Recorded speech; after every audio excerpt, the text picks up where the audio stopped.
Hey guys, in this video I'll show you how to install Google Drive for desktop. Let's begin.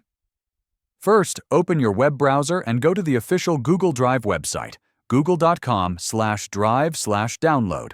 On the download page, under For Individuals, click Download Drive for desktop. A setup file will start downloading. Once the download is complete, open your Downloads folder and double-click the installer file.